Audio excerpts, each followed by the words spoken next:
یہ ہے پاکستان کے شہر لاہور کا سب سے خطرناک قاتل عامر قیوم، جس نے ایک ہی مہینے میں تقریباً 14 قتل کیے۔ اور ان سب قتل کے پیچھے ایک خاص بات یہ تھی کہ عامر قیوم ہر لاش پر ایک خون بھرا پتھر چھوڑ جاتا تھا۔ عامر قیوم نے ان تمام بے گناہ لوگوں کو کیوں قتل کیا، اور سب سے خاص بات ان تمام لاشوں پر عامر قیوم نے یہ خون بھرا پتھر کیوں چھوڑا، اس خطرناک مجرم کو کیسے پکڑا گیا اور اس کا کیا انجام ہوا، یہ ایسے سوالات ہیں جن کے جواب آپ اس ویڈیو کے آخر تک جان لیں گے۔ ویڈیو شروع کرنے سے پہلے آپ سے ایک چھوٹی سی ریکویسٹ ہے کہ اگر آپ چینل پر نیو ہیں تو سبسکرائب کر دیں اور گھنٹی کے نشان کو بھی آل پہ کر دیں تاکہ آپ دیکھ سکیں ہماری نیکسٹ ویڈیو سب سے پہلے۔ تو آؤ یار بنا ٹائم ویسٹ کیے ویڈیو شروع کرتے ہیں۔ یہ کہانی ہے جون 2005 کی، جب لاہور کے کسی علاقے میں فٹ پاتھ پر ایک لاوارث لاش ملی جس کو انتہائی دردناک طریقے سے قتل کیا گیا تھا۔ پولیس اب اس معاملے کی انویسٹیگیشن کر رہی تھی، لیکن اگلے ہی دن لاہور میں ہی ایک اور لاش ملی۔ ان دونوں لاشوں میں ایک کامن بات یہ تھی کہ قاتل نے دونوں لاشوں کے پاس ایک خون بھرا پتھر چھوڑا تھا، جس سے یہ بات ثابت ہو رہی تھی کہ ان دونوں کو قتل کرنے والا ایک ہی شخص ہے۔ ایسا کرتے کرتے ایک ہی مہینے میں تقریباً 14 لاشیں ملی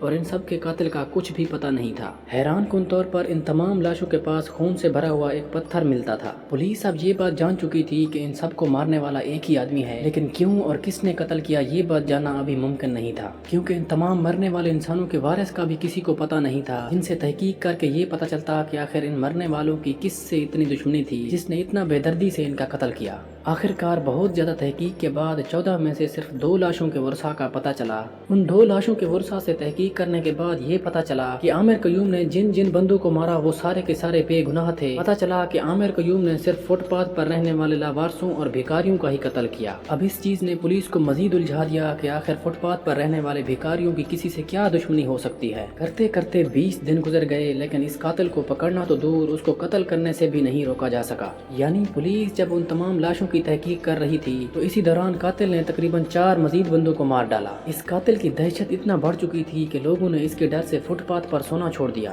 یہاں تک کہ لاہور کے لوگ رات کے وقت گھر سے باہر نہیں نکلا کرتے تھے۔ پھر ہوا یوں کہ 10 جولائی 2005 کو رات کے وقت عامر قیوم ایک اور قتل کرنے کے لیے آیا، لیکن اس دوران ایک سیکیورٹی گارڈ نے عامر کو قتل کرتے ہوئے دیکھ لیا۔ سیکیورٹی گارڈ نے بندے بلائے اور عامر کے پیچھے بھاگنے لگے، لیکن اس وقت بھی عامر قیوم ان لوگوں اور سیکیورٹی گارڈ سے بچ نکلنے میں کامیاب ہو گیا۔ وہاں سے بچ جانے کے بعد بھی عامر قیوم باز نہ آیا اور 18 جولائی 2005 کی رات کو پھر سے قتل کرنے پہنچ گیا، لیکن اس دوران لوگوں نے عامر قیوم کو دیکھ لیا اور پکڑ لیا۔ لوگوں نے عامر قیوم پر اپنا غصہ نکالنے کے بعد اسے پولیس کے حوالے کر دیا۔ پولیس نے جب عامر قیوم اور اس کے گھر والوں سے تحقیق کی تو انہیں پتہ چلا کہ عامر قیوم بچپن سے ہی ذہنی مریض ہے، جس نے بہت بار اپنے بھائیوں اور بہنوں کو بھی مارنے کی کوشش کی، اور اسی لیے تنگ آ کر عامر قیوم کے والدین نے اسے گھر سے نکال دیا تھا، اور گھر سے نکالے جانے کے بعد عامر قیوم اپنے چچا کے پاس رہتا تھا۔ اسی دوران جب عامر قیوم اپنے چچا کے گھر آباد تھا تو کسی نے اس کے چچا کو گولی مار کر قتل کر دیا تھا۔ عامر قیوم اپنے چچا سے بے حد پیار کرتا تھا اور اس نے ٹھان لیا تھا کہ وہ اپنے چچا کی موت کا بدلہ ضرور لے گا۔ عامر قیوم کے اندر بدلے کی آگ تو تھی، لیکن اس کو اپنے چچا کے قاتلوں کے بارے میں کچھ پتہ نہیں تھا، اسی لیے وہ اپنا غصہ فٹ پاتھ پر سونے والے بھکاریوں اور لاوارثوں پر اتارا کرتا تھا۔